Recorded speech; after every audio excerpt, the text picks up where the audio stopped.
할머니가 아들의 무덤 근처에서 얼어 죽어가던 아기를 주었습니다.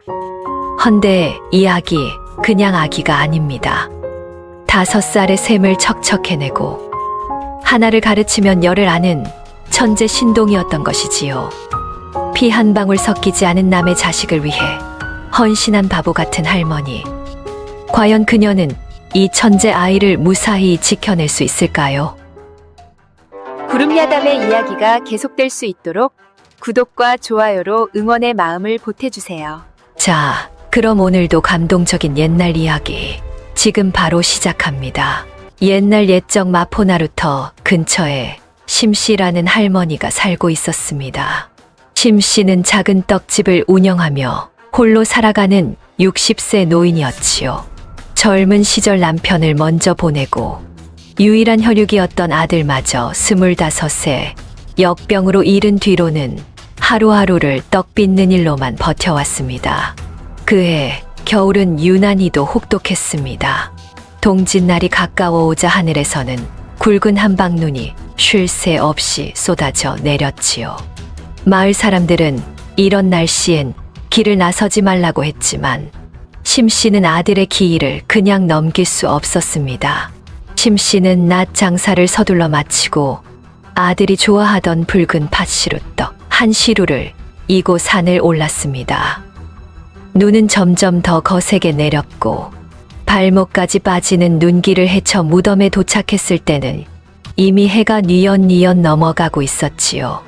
무덤 앞에 재물을 차리고 절을 올리던 심씨의 눈에서 눈물이 주르르 흘러내렸습니다. 어미가 미안하다. 제사상도 변변찮구나. 오열하던 심씨가 문득 고개를 들었을 때 희미하게 들려오는 소리가 있었습니다. 처음엔 바람 소리인 줄 알았지요. 하지만 귀를 기울이자 그것은 분명 갓난아기의 울음소리였습니다. 심씨는 황급히 소리가 나는 쪽으로 달려갔습니다. 무덤에서 불과 10여 걸음 떨어진 곳, 작은 바위골 안쪽에 핏덩이 하나가 떨고 있었지요.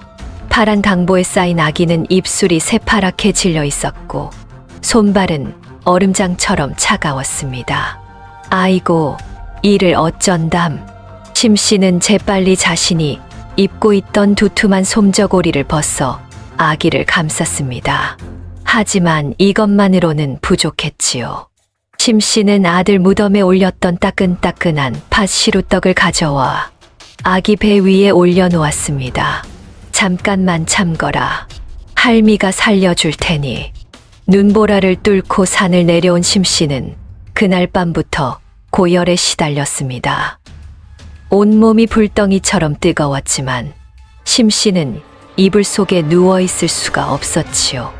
아기가 숨을 쉬고는 있지만 너무나도 약하게 떨고 있었기 때문입니다. 제발, 제발 살아다오. 심씨는 떨리는 손으로 맷돌을 돌려 암죽을 쑤었습니다. 쌀을 물에 불려 곱디곱게 갈아 자신의 입술에 대어 온도를 맞춘 뒤 깨끗한 무명천에 적셔 아기 입에 한 방울 한 방울 떨어뜨렸지요. 사흘째 되는 날, 기적처럼 아기가 눈을 떴습니다. 까만 눈망울이 심씨를 또렷하게 바라보았지요. 아기를 살려놓고 보니 심씨는 고민에 빠졌습니다. 파란 당보는 고운 비단이었고 옷가락지는 예사롭지 않았지요. 아기에게 귀한 이름을 지어주고 싶었습니다. 며칠 뒤 아기의 몸이 완전히 회복되자 심씨는 결심했습니다. 심씨는 가장 맛있게 쪄낸 팥시루떡 한 덩이를 가지고 마을 어귀의 낡은 서당을 찾아갔습니다.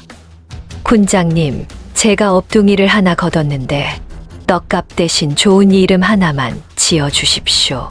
쿤장은 떡을 맛있게 먹고 붓으로 종이에 글자를 써주었습니다. 길도에 어질현을 써서 도현이라 하게. 바른 길을 가는 어진 사람이 되라는 뜻일세. 도현, 아이고 감사합니다. 집에 돌아온 심씨는 아기를 안고 말했습니다. 들었냐? 너의 이름이 도현이란다. 정성껏 지어받은 이름이니 이름처럼 귀하게 자라야 한다. 그날부터 심씨의 떡방앗간에는 아기 울음소리가 울려 퍼지기 시작했습니다. 세월은 흘러 도현은 3살이 되었습니다. 아장아장 걸음마를 떼자마자 도현은 떡집 일을 거들기 시작했지요. 처음엔 쌀을 씻고 시루에 물을 부어 나르는 심부름만 했습니다. 그러다 5살이 되자 도현은 말을 또박또박하며 놀라운 재주를 보이기 시작했지요. 할머니, 오늘 쌀 서대로 인절미를 만들면 45개가 나와요. 어찌 그리 정확히 아느냐? 한 되에 15개씩 나오니까요. 서되면 15에 셋을 곱하면 되잖아요. 심씨는 혀를 내둘렀습니다. 5살짜리 아이가 셈을 하다니 세상에 이런 일이 있을 수 있을까 싶었지요. 더 놀라운 건 도현의 눈썰미였습니다. 저분은 떡을 안 사실 거예요. 왜 그리 생각하느냐? 신발에 흙이 안 묻었어요. 멀리서 온 게 아니라 그냥 산책 나오신 거예요. 그리고 주머니가 홀쭉해요. 정말로 그 양반은 떡집 앞을 지나쳐 갔습니다. 저 아주머니는 떡을 사실 거예요. 어찌 아느냐? 치마에 쌀겨가 묻어 있어요. 집에서 떡을 만들려다 실패하신 거예요. 그래서 급히 사러 오시는 거죠. 과연 그 아주머니는 백설기 2시루를 샀습니다. 심씨는 도현의 영특함에 놀라면서도 한편으로는 불안했습니다. 너무 똑똑한 아이는 제명에 못 산다는 말이 있었기 때문이지요. 대목을 앞둔 어느 봄날 하늘은 구름 한 점 없이 맑았습니다. 심씨는 신이 나서 도현을 불렀지요. 도현아, 오늘은 대목이다. 쌀을 평소 2배로 불려라. 그런데 도현이 심씨의 소매를 잡아 끌며 말렸습니다. 할머니, 안 돼요. 떡을 평소 절반만 하세요. 점심때쯤 폭우가 쏟아질 거예요. 이 녀석아, 하늘이 이렇게 맑은데 무슨 소리냐? 도현은 심씨의 손을 잡고 부엌으로 이끌었지요. 보세요. 소금 단지가 끈적하고 눅눅하죠. 공기에 물기가 가득 찼다는 뜻이에요. 그리고 굴뚝 연기가 하늘로 못 올라가고 바닥으로 깔려요. 공기가 무거워서 그래요. 큰 비가 올 징조예요. 심씨는 반신반의했지만 도현의 말을 믿고 떡을 조금만 쪘습니다. 이웃 떡집들은 산더미처럼 떡을 쪄내며 비웃었지요. 대목에 저것밖에 안 해? 장사 포기한 거야? 정오가 지나자 하늘이 갑자기 어두워지더니 장대비가 쏟아졌습니다. 떡을 산더미처럼 쌓아놓은 집들은 비명을 질렀지요. 다들 비에 젖은 떡을 버리느라 난리였지만 심씨네만 손해를 면했습니다. 비가 그친 뒤 이웃 상인들이 몰려왔습니다. 어떻게 알고 떡을 안 했어? 심씨가 도현의 이야기를 전하자 사람들이 혀를 내둘렀지요. 저 어린 것이 소금과 연기만 보고 비를 맞췄다고? 하나를 들으면 열을 안다더니 저 아이가 딱 그 짝이네. 이후 도현은 마포 나루터에서 세상 이치를 꿰뚫는 신동으로 소문났습니다. 사람들은 도현을 보러 떡집으로 몰려들었지요. 얘야, 올해 콩농사는 어떨 것 같니? 이 물건을 지금 팔까 묵힐까? 도현은 그때마다 명쾌한 답을 내놓았고 떡집은 문전성시를 이루었습니다. 심씨는 기뻤지만 한편으로는 불안했습니다. 너무 눈에 띄는 것이 과연 좋은 일일까 하는 걱정이 들었기 때문이지요. 도현의 소문이 퍼진 지 며칠 뒤 고을의 신임 사또가 부임했습니다. 떡집 앞 큰 길로 화려한 행렬이 지나갔지요. 호위무사들이 위풍당당하게 걸었고 가운데에는 말을 탄 사또가 위엄있게 앉아 있었습니다. 마을 사람들은 모두 고개를 숙였습니다. 심씨도 도현의 손을 잡고 고개를 조아렸지요.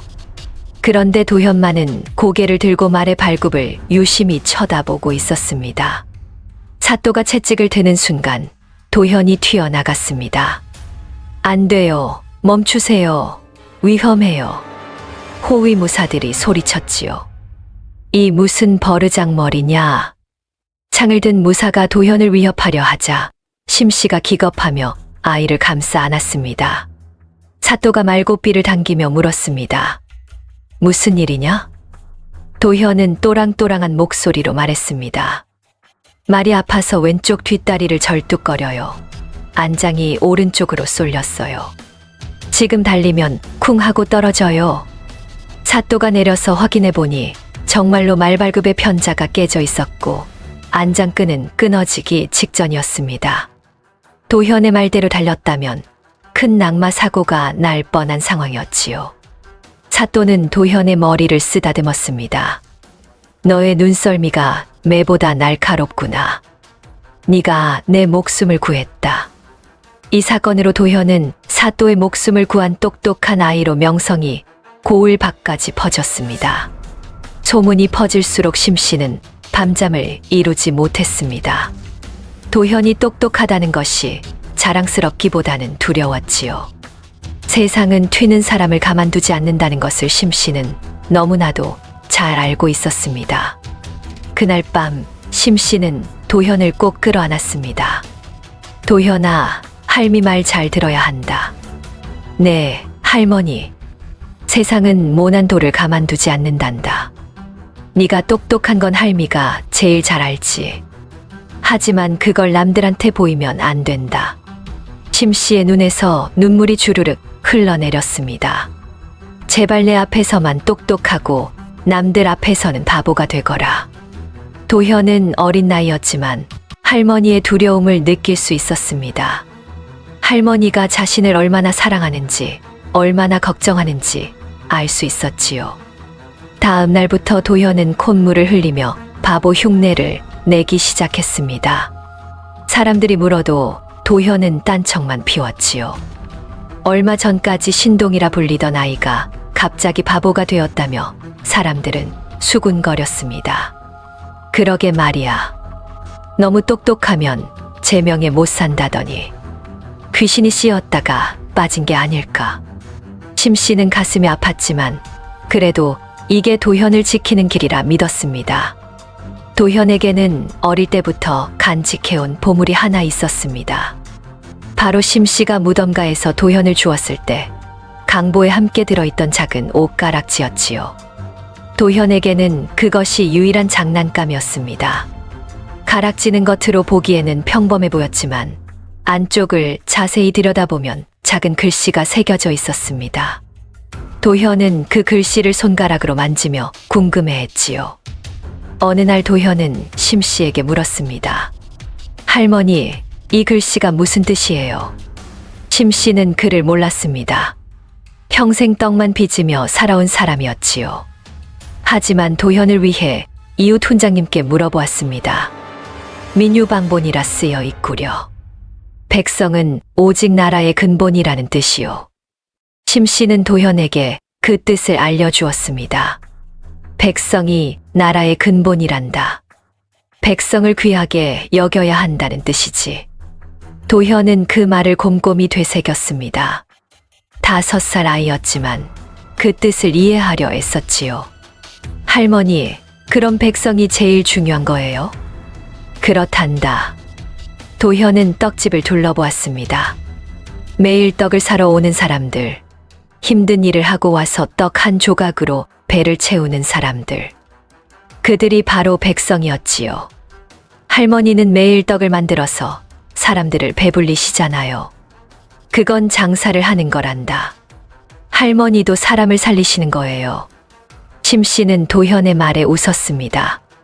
이 녀석, 떡 만드는 게 무슨 사람을 살리는 일이냐.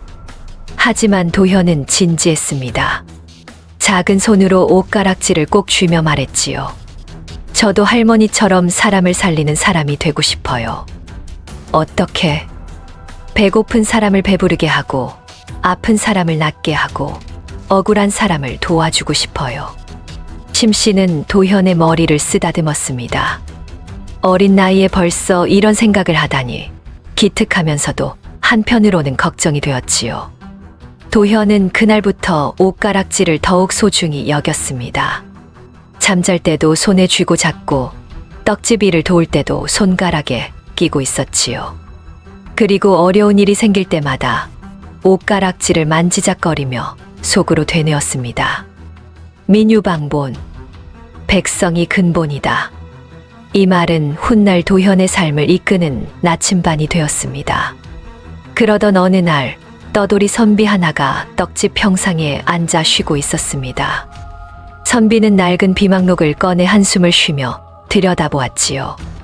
그 책에는 친구가 목숨 걸고 쓴 글이 담겨 있었지만 마지막 장에는 이름 대신 붉은 도장이 하나 찍혀 있을 뿐이었습니다.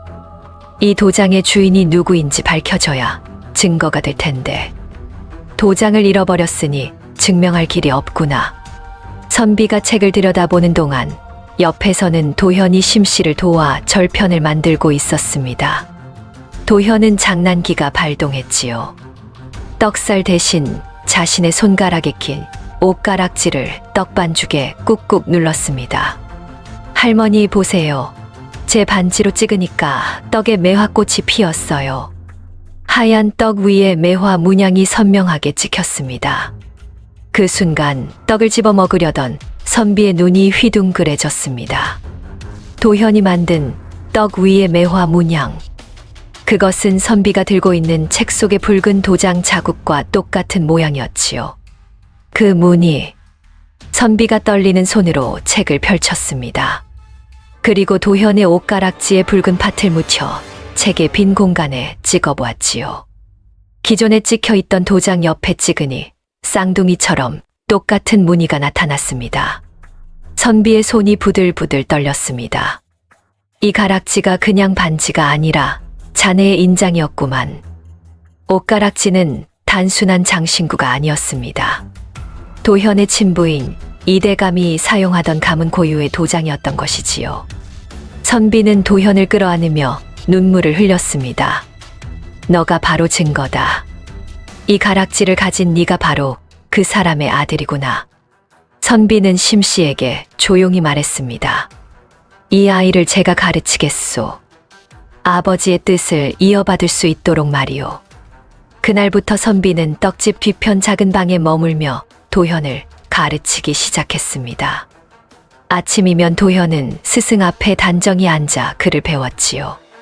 천자문을 배우고 사서삼경의 구절들을 익혔습니다. 도현아, 너의 가락지에 새겨진 한자를 읽어보거라. 도현은 또박또박 읽었습니다. 그 뜻을 알고 있지? 백성이 나라의 근본이라는 뜻이에요. 스승은 깊이 감동하며 말했습니다. 그렇다. 그것이 바로 너의 아버지께서 평생 믿으신 가르침이란다. 아버지께서는 그 믿음 때문에 목숨을 잃으셨지. 백성을 귀히 여기지 않는 권력자들을 용납하지 않으셨거든. 도현은 옷가락지를 꼭 쥐며 물었습니다. 그럼 제 아버지는 좋은 분이셨나요? 그렇단다. 세상에서 가장 올바른 분이셨지. 도현은 스승의 말을 한 글자도 놓치지 않고 새겼습니다. 그렇게 시간이 흘렀습니다. 도현은 이제 7살이 되었습니다. 글도 제법 읽을 줄 알게 되었고 스승의 가르침을 마음 깊이 새기며 자라고 있었지요. 그러던 어느 날 떡집에 예상치 못한 손님이 찾아왔습니다. 한양에서 온 홍대감이었지요. 민정시차를 핑계로 이 고을까지 내려온 것이었습니다. 화려한 관복을 입은 홍대감 뒤로 호위무사들이 즐비하게 늘어서 있었지요. 소문을 들었소. 이 떡집에 똑똑한 아이가 있다지. 심씨는 가슴이 철렁 내려앉았습니다. 도현을 숨기고 싶었지만 대감 앞에서 어찌 거짓말을 할 수 있겠습니까? 홍대감은 떡집 안으로 들어와 도현을 불러 세웠습니다. 그리고 위압적인 눈빛으로 내려다보며 물었지요. 내가 그 영특하다는 아이냐? 예, 대감 나리. 도현의 목소리는 떨리지 않았습니다. 겨우 7살밖에 안 된 아이였지만 의젓했지요. 홍대감은 코웃음을 쳤습니다. 니놈은 천한 떡집 아이인데 정치가 무엇인지 아느냐? 심씨가 급히 나섰습니다. 대감 나리, 아이가 철이 없어 하는 게 없사옵니다. 가만히 있거라. 아이에게 물었다. 홍대감의 날카로운 시선이 도현에게 꽂혔습니다. 도현은 바보 흉내를 내려 했습니다. 할머니가 시킨 대로 남들 앞에서는 바보가 되어야 했지요. 하지만 홍대감의 날카로운 시선 앞에서, 그리고 스승에게 배운 것들이 머릿속을 스쳐 지나가자 입이 저절로 열렸습니다. 도현은 무의식적으로 손가락에 낀 옷가락지를 만지작거렸습니다. 그리고 또랑또랑하게 대답했지요. 정치는 떡을 고르게 나누는 것입니다. 홍대감의 눈썹이 꿈틀거렸습니다. 떡을 나눈다고?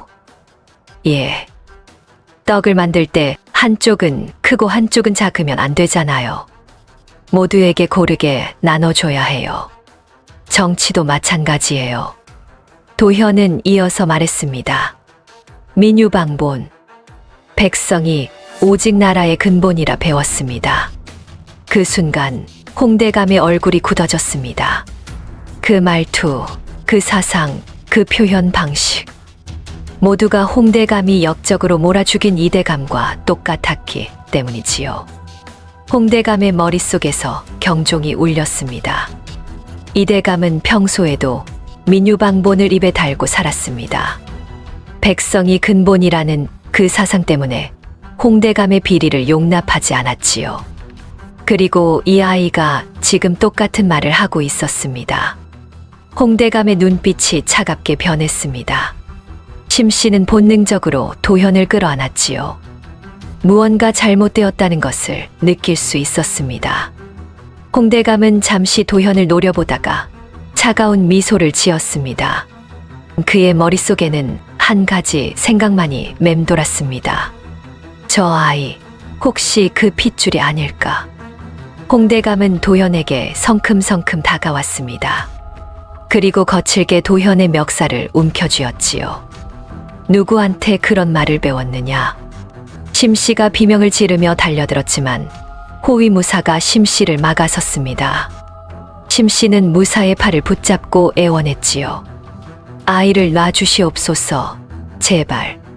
하지만 홍대감은 듣지 않았습니다. 도현을 흔들어대며 소리쳤지요. 대답해라. 누가 가르쳤느냐? 그 순간이었습니다. 도현의 품에서 무언가가 툭 떨어져 바닥에 굴렀습니다. 옷가락지였지요. 홍대감의 눈이 그 가락지에 꽂혔습니다. 순간 동작을 멈췄지요. 떨리는 손으로 가락지를 집어든 홍대감은 햇빛에 비춰 자세히 들여다보았습니다. 안쪽에 새겨진 매화 문양을 보는 순간 홍대감의 온몸이 얼어붙었습니다. 그것은 자신이 없애버리려 했던 이대감의 인장이었습니다. 홍대감이 역적으로 몰아죽인 그 친구의 도장이었지요. 이것이 어찌... 홍대감의 손이 부들부들 떨렸습니다. 홍대감은 7년 전을 떠올렸습니다. 이대감을 역모로 몰아죽이던 그날, 이대감에게는 어린 아들이 하나 있었지요.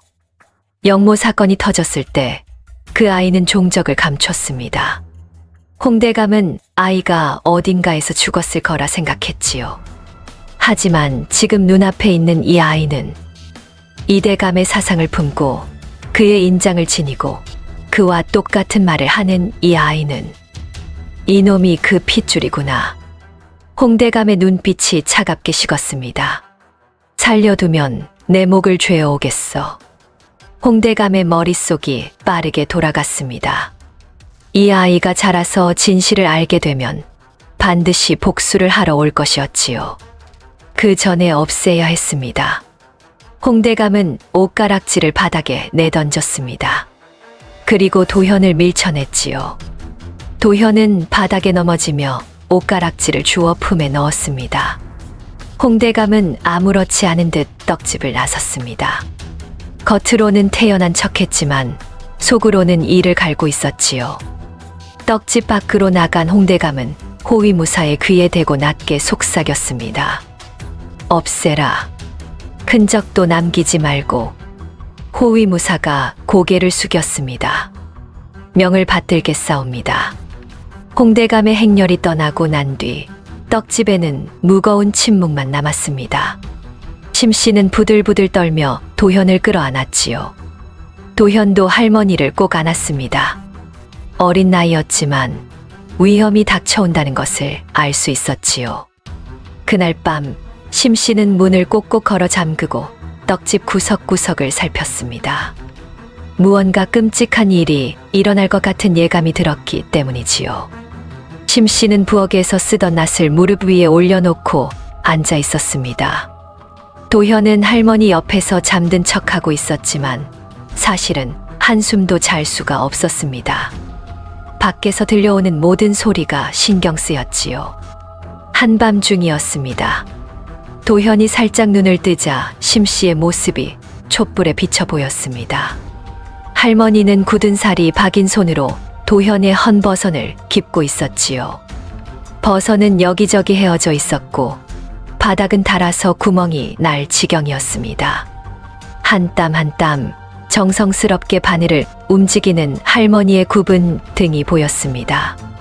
평생 떡을 빚느라 굽어진 허리였지요. 도현은 할머니의 발을 보았습니다. 눈보라 치던 밤 자신을 구하느라 동상에 걸린 발. 발가락 끝은 검게 변해 있었고 발 뒤꿈치는 갈라져 있었습니다. 도현의 가슴이 뜨거워졌습니다. 할머니는 자신을 위해 헌신했습니다. 갓난아기였던 자신을 살리기 위해 목숨을 걸었고 자라는 동안 단 하루도 편한 날이 없었지요. 도현의 눈에서 눈물이 주르륵 흘러내렸습니다. 소리 없이 눈물을 닦으며 다짐했지요. 반드시 살아남아야 해. 할머니께 비단 꽃신을 신겨드릴 거야. 도현이 조용히 움직이자 심씨가 고개를 돌렸습니다. 도현아, 잠이 안 오느냐? 도현이 심씨의 품에 안겼습니다. 괜찮다. 할미가 지킨다. 아무도 너를 해치지 못하게 할 게다. 너는 할미의 전부란다. 두 사람은 그렇게 서로를 꼭 안고 밤을 새웠습니다. 밖에서는 이따금 이상한 소리가 들렸지만 두 사람은 움직이지 않았지요. 다음 날 아침 도현은 평소처럼 떡집 일을 도왔습니다. 하지만 눈은 쉬지 않고 주변을 살폈지요. 떡집 앞을 지나가는 사람들, 골목 저쪽에서 서성이는 사내들, 모든 것이 눈에 들어왔습니다. 점심때쯤 도현은 이상한 점을 발견했습니다. 평소에 보지 못하던 낯선 사내 셋이 떡집 주변을 계속 맴돌고 있었던 것이지요. 그들은 떡을 사는 것도 아니고 그저 떡집을 지켜보고 있었습니다. 도현은 그들의 신발을 유심히 관찰했습니다. 붉은 황토가 묻어있네. 마포 나루터 근처에는 붉은 황토가 없었습니다. 저 흙은 한양 북쪽 홍대감의 저택 근처에서나 볼 수 있는 흙이었지요. 도현은 계속 관찰했습니다.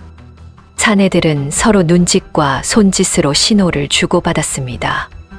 그리고 하늘을 자주 쳐다보았지요. 한 사내가 손가락을 핥아 공중에 들어 올렸습니다. 바람의 방향을 확인하는 동작이었지요. 다른 사내는 떡집 뒤편을 힐끔힐끔 살피고 있었습니다. 바람의 방향을 보고 있어 도현의 머릿속이 빠르게 돌아갔습니다. 오늘 밤 바람은 북서쪽에서 불어올 것이었습니다. 북서풍이 불면 떡집 뒤쪽에서 불을 지르면 앞쪽으로 빠르게 번질 것이고, 도현은 사내들의 행동을 더 관찰했습니다. 그들은 떡집 주변을 천천히 돌며 뒷골목의 구조를 살피고 있었지요. 도망칠 길을 미리 확인하는 것이었습니다. 해가 기울어지자 사내들은 골목 저편으로 사라졌습니다. 하지만 도현은 알 수 있었지요. 그들이 밤에 다시 돌아올 것이라는 것을. 도현은 급히 스승을 찾아갔습니다. 스승님, 큰일 났어요. 떡집 뒤편에서 글을 읽고 있던 스승이 고개를 들었지요. 왜 그러느냐? 저 사람들을 보세요. 신발에 붉은 황토가 묻어 있어요. 홍대감 집 근처 흙이에요. 그리고 계속 바람 방향을 살피고 있어요. 스승의 얼굴이 굳어졌습니다. 도현이 이어서 말했습니다. 오늘 밤 북서풍이 불 때 저들이 불을 지르러 올 거예요. 떡집 뒤편 구조까지 다 살폈어요. 스승은 곧바로 심씨를 불러 상황을 설명했습니다. 심씨의 얼굴이 하얗게 질렸지요. 그럼 우리가 어찌해야 하느냐? 도현이 침착하게 말했습니다. 짐을 챙겨야 해요. 그리고 밤이 되면 도망쳐야 해요. 뒷문 쪽으로 빠져나가야 합니다. 스승이 고개를 끄덕였습니다. 그래, 내가 미리 뒷문 근처에 빠져나갈 곳을 만들어 놓겠다. 불이 나면 그리로 나가자. 그날 밤을 대비해 세 사람은 조용히 도망칠 준비를 시작했습니다. 심씨는 가장 소중한 물건들을 작은 보따리에 담았고, 스승은 뒷문에 사람이 빠져나갈 수 있는 구멍을 조심스럽게 만들었지요. 도현은 옷가락지와 비망록을 품에 꼭 간직했습니다. 해가 완전히 지저거리는 어둠에 잠겼습니다. 세 사람은 숨을 죽이고 그 순간을 기다렸지요. 밤이 깊어지자 북서풍이 불기 시작했습니다. 도현의 예측대로였지요. 세 사람은 보찜을 챙겨 뒷문 근처에서 숨을 죽이고 기다렸습니다. 한밤중 어둠 속에서 인기척이 들렸습니다. 홍대감의 사병들이 떡집 뒤편으로 살금살금 다가왔지요. 그들은 사방을 두리번거리더니 떡집 벽에 불을 붙이기 시작했습니다. 타닥타닥 불꽃이 튀기는 소리가 들렸습니다. 순식간에 불길이 치솟았습니다. 매캐한 연기가 방 안으로 스며들어왔지요. 북서풍이 불길을 더욱 거세게 만들었습니다. 지금이다. 스승의 속삭임에 세 사람은 뒷문 개구멍을 통해 기어 나왔습니다. 밖으로 나온 순간 뜨거운 열기가 얼굴을 때렸습니다. 불길은 이미 떡집 전체를 집어삼키기 시작하고 있었지요. 하지만 몇 걸음 가지 못해 심씨가 발을 멈췄습니다. 뒤를 돌아보니 떡집 전체가 불길에 휩싸이고 있었지요. 활활 타오르는 불길 속에서 모든 것이 사라지고 있었습니다. 남편과 함께 일군 터전, 아들을 키운 그곳, 도현과 함께한 모든 추억이 제가 되어가고 있었지요. 떡을 찌던 시루, 방아를 찢던 맷돌, 도현이 처음 걸음마를 뗀 마당, 모든 것이 불길에 휩싸여 사라지고 있었습니다. 심씨는 그 자리에 얼어붙었습니다. 발이 떨어지지 않았지요. 심씨의 눈에서 눈물이 주르륵 흘러내렸습니다. 그때 떡집 안에서 굉음이 들렸습니다. 천장이 무너지는 소리였지요. 목숨이 중합니다. 훗날을 도모해야 합니다. 스승이 심씨의 팔을 잡아 끌었습니다. 심씨는 눈물을 머금고 도현의 손을 꼭 쥐었습니다. 그리고 마지막으로 불타는 떡집을 바라보았지요. 가자, 도현아. 세 사람은 어둠 속으로 달렸습니다. 뒤에서는 자객들의 고함 소리가 들렸습니다. 놈들이 도망쳤다. 찾아라. 뒷문 쪽이다. 저쪽을 수색해라.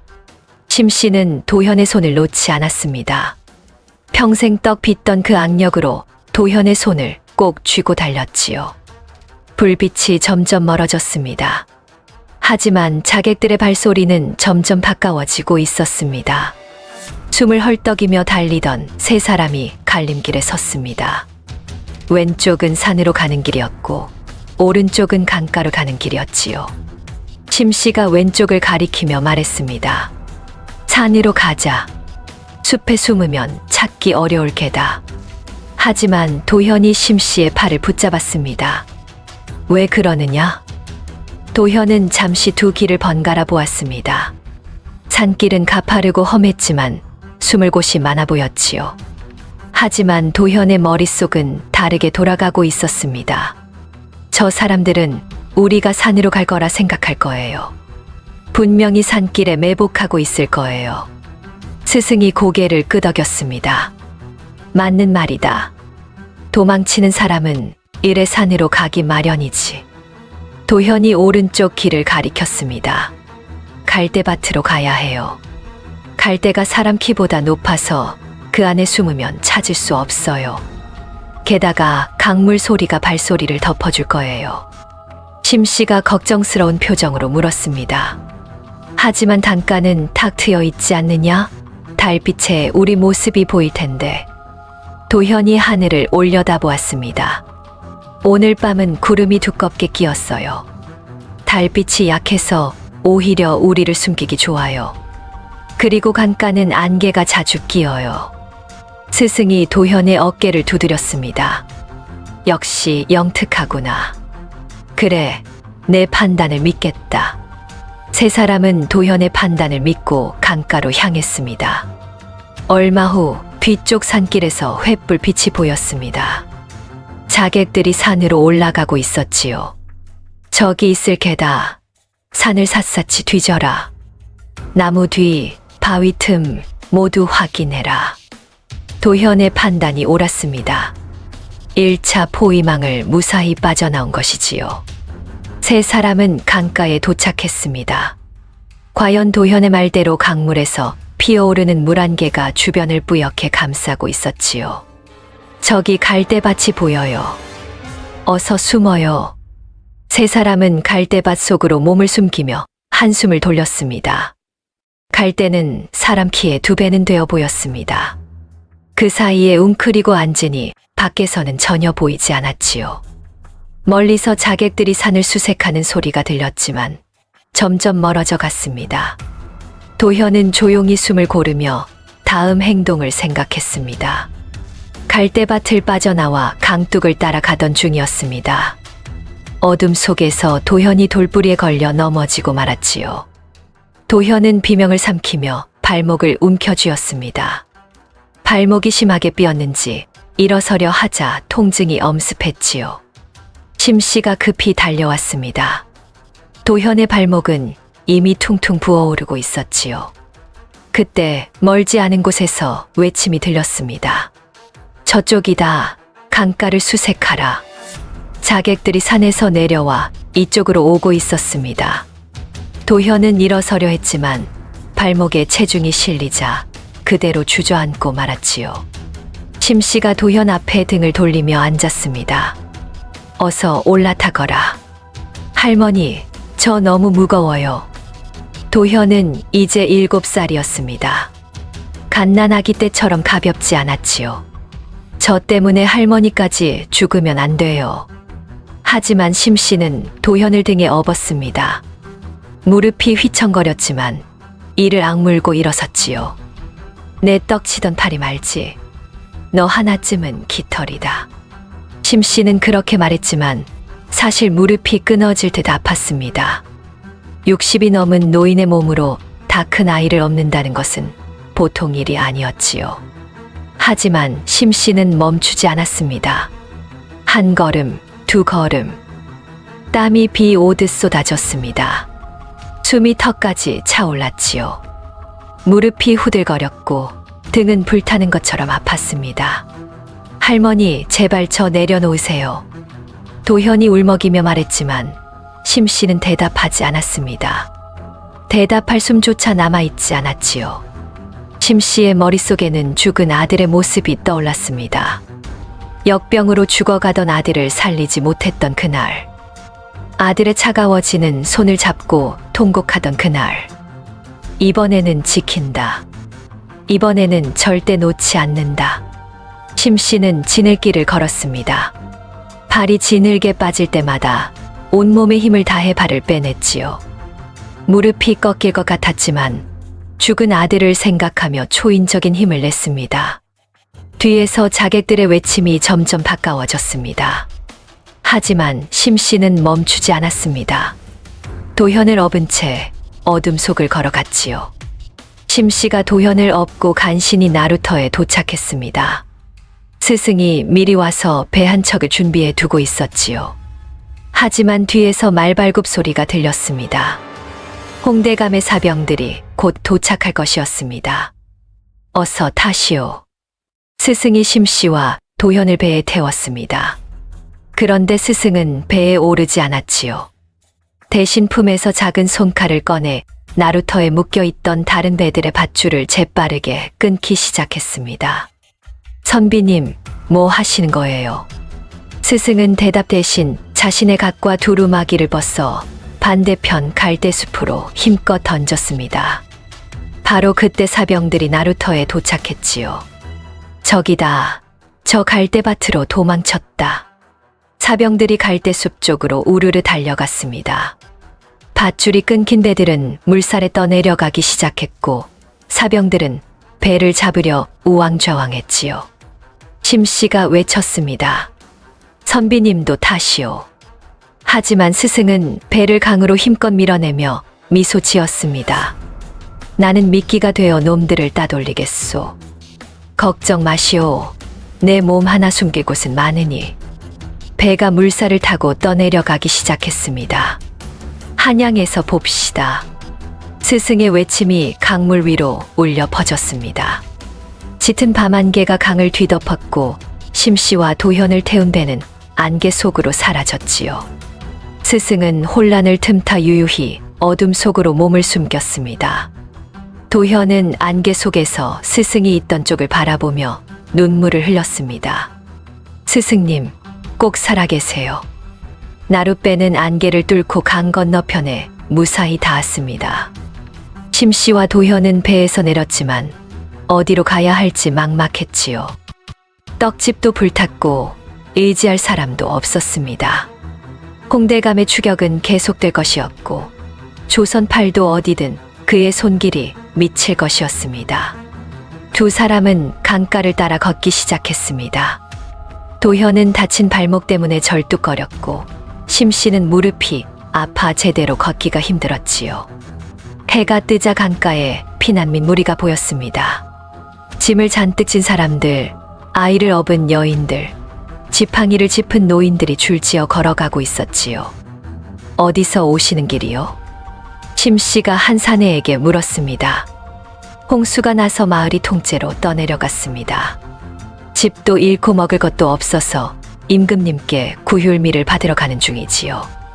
임금님이요? 도현의 귀가 번쩍 띄었습니다. 그렇습니다. 임금님께서 근처 행궁에 계신다고 들었습니다. 행궁이 어디 있습니까? 여기서 하루길 거리에 있다지요. 우리도 그리로 가는 중입니다. 피난민들이 다시 걸음을 옮겼습니다. 심씨와 도현은 그 자리에 서서 한참을 생각에 잠겼지요. 도현아, 우리도 저들을 따라가 볼까? 하지만 도현은 대답하지 않았습니다. 옷가락지를 꺼내 손바닥에 올려놓고 한참을 들여다보았지요. 도현의 머릿속이 빠르게 돌아갔습니다. 도망친다고 해결될 일이 아니었습니다. 이대로 숨어 산다면 평생 숨어 살아야 했지요. 홍대감은 조선팔도 어디든 손을 뻗칠 수 있는 권력자였습니다. 도현은 품속에서 비망록을 꺼냈습니다. 아버지가 목숨을 걸고 남긴 증거였지요. 그리고 스승님이 7년 동안 지켜온 기록이었습니다. 이것으로 진실을 밝혀야 해. 도현은 결심을 굳혔습니다. 할머니, 이제 도망 안 가요. 심씨의 눈이 커졌습니다. 무슨 소리냐? 도현은 옷가락지를 꼭 쥐며 말했습니다. 평생 도망치며 살 수는 없어요. 옷가락지에 쓰여 있잖아요. 백성이 근본이라고. 백성인 저희가 억울하면 임금님께서 들어주실 거예요. 심씨는 도현의 눈을 보았습니다. 7살 아이의 눈이라고 믿기 힘들 정도로 단호하고 결연했지요. 다음 날 아침 두 사람은 행궁을 향해 걸음을 옮겼습니다. 하루 종일 걸어서 해질 무렵 행궁이 보였습니다. 품속에는 아버지의 옷가락지와 비망록이 있었고 가슴 속에는 민유방본이라는 신념이 있었습니다. 도현은 행궁 정문 앞에 섰습니다. 그리고 깊게 숨을 들이마셨지요. 이제 시작이다. 도현은 문지기에게 다가갔습니다. 임금님을 뵙고 싶습니다. 문지기가 코웃음을 쳤지요. 어린 것이 무슨 헛소리냐. 썩 물러가거라. 하지만 도현은 물러서지 않았습니다. 대신 옆에 걸려있는 징을 보았지요. 격쟁의 징이었습니다. 백성이 억울함을 호소하기 위해 징을 쳐서 임금의 행차를 멈추는 것이었지요. 도현은 징체를 들었습니다. 땡땡땡. 징 소리가 행궁 전체를 울렸습니다. 이놈, 감히. 문지기들이 달려들었지만 도현은 계속 징을 쳤지요. 행궁 안에서 소란이 일었습니다. 격쟁의 징소리에 임금이 나오지 않을 수 없었지요. 얼마 후 행궁문이 열리며 임금의 행차가 나왔습니다. 호위무사들이 도현을 에워쌌지만 임금이 손을 들어 막았습니다. 어린아이가 무슨 일로 격쟁을 울렸느냐? 바로 그때 행궁에서 한 사람이 뛰쳐나왔습니다. 홍대감이었습니다. 홍대감의 얼굴이 새하얗게 질려 있었지요. 이미 죽었다고 생각한 아이가 임금 앞에 나타난 것이었습니다. 당장 베어야 합니다. 저놈은 역적 이대감의 자식이옵니다. 하지만 임금은 도현의 눈을 보았습니다. 7살 아이의 눈빛이라고는 믿기 힘들 정도로 결연했지요. 두려움도 있었지만 그보다 더 강한 의지가 담겨 있었습니다. 아이의 말을 들어보겠노라. 전하, 안 되옵니다. 홍대감이 다급하게 말했지만 임금은 손을 저었습니다. 짐이 직접 판단하겠노라. 아이야, 무슨 일이냐? 도현은 땅에 엎드려 큰 절을 올렸습니다. 그리고 품에서 비망록을 꺼내 들었지요. 이것은 저희 아버지 이대감께서 남기신 비망록이옵니다. 홍대감의 비리가 모두 기록되어 있사옵니다. 홍대감이 버럭 소리쳤습니다. 거짓이옵니다. 조작된 가짜 책이옵니다. 저런 것을 어찌 믿으시렵니까? 임금이 비망록을 받아 펼쳐보았습니다. 하지만 마지막 장에는 이름이 없고 도장만 찍혀 있었지요. 이것이 진짜라는 증거가 무엇이냐? 도현은 침착하게 말했습니다. 이 책이 진실이라는 증거가 여기 있사옵니다. 도현은 옷가락지를 꺼냈습니다. 그리고 옆에 있던 붉은 인주를 묻혔지요. 조심스럽게 비망록의 빈 공간에 옷가락지를 꾹 눌러 찍었습니다. 선명한 매화 무늬가 나타났습니다. 그리고 책에 원래 찍혀 있던 빛바랜 도장 자국과 완벽하게 일치했지요. 좌중이 술렁였습니다. 도장이 똑같사옵니다. 저것이 이대감의 인장이옵니다. 임금도 놀란 표정으로 두 도장을 비교해 보았습니다. 크기도 무늬도 모든 것이 완벽하게 일치했지요. 도현은 이어서 장부를 펼쳤습니다. 홍대감은 3년간 세곡 1만 석을 빼돌려 싸웁니다. 도현은 복잡한 숫자들을 암산으로 풀어내기 시작했습니다.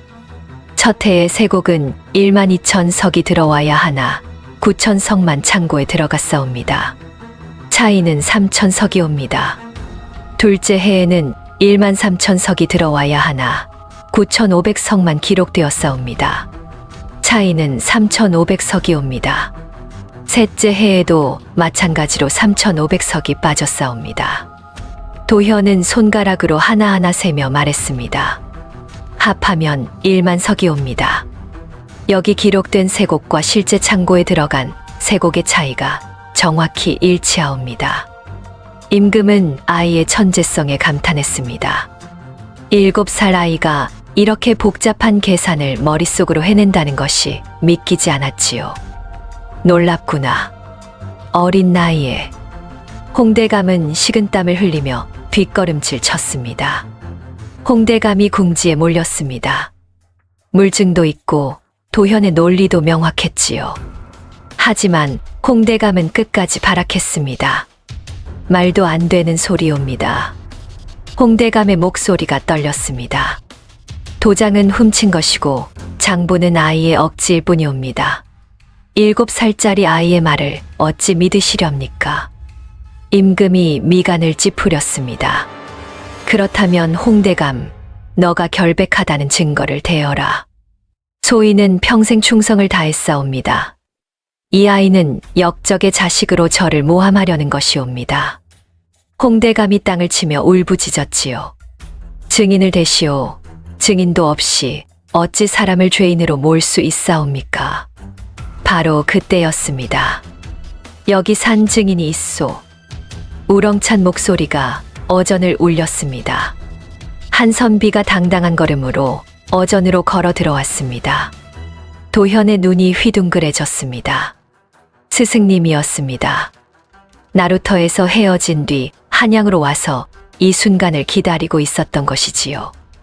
홍대감의 얼굴이 새하얗게 질렸습니다. 내 놈이 어찌. 스승이 임금 앞에 무릎을 꿇었습니다. 소인은 이대감의 벗이었사옵니다. 모든 진실을 알고 있사옵니다.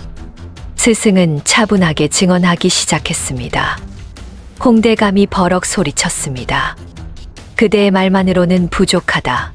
다른 증거를 대라. 스승이 품에서 낡은 서찰을 꺼냈습니다. 이것은 이대감께서 소인에게 보낸 마지막 편지옵니다. 임금이 서찰을 받아 읽었습니다.